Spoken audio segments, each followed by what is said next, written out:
Jadi Wak, cerita hari ni kita nak masak ikan duri gulai asam pedas Wak ya. Ikan yang kita dapat pasang jaring malam tadi. Tapi Wak, aku ambil sikit aja kena kawan kita tu dia nak kerja Neo hari besok dia kata dia. Aku ambil segini aja Wak. Ini udang jalanya Wak. Bertelur pula ikan ni Wak. Hembankan lada. Hembankan air asam. Hembankan ikan. Hembankan daun limau, daun salam. Hembankan kuah. Hembankan mecin. Hembankan garam. Hembankan telur ikan. Hembankan udang.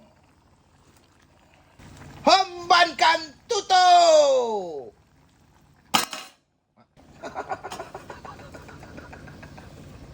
Dan di sini kita tengok ikan duri gulai asam pedas kita sudah masak. Gila.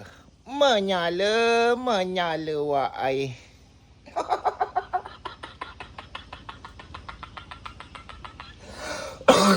Ai sampai terbatuk-batuk aku Wak.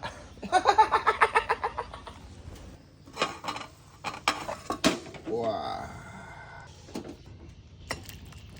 Hembankan ikan lagi Wak.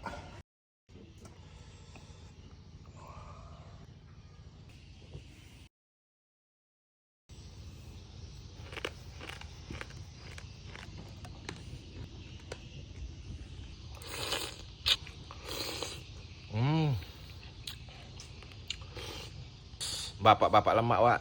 Telur ikan duri putih ni. Udang.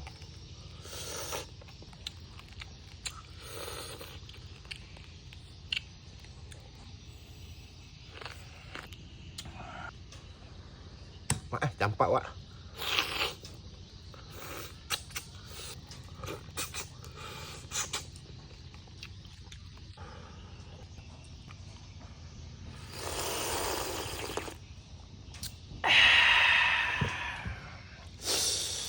Gila Wak.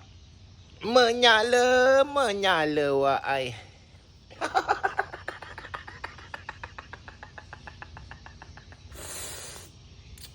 Mulalah miang kepala lagi Wak.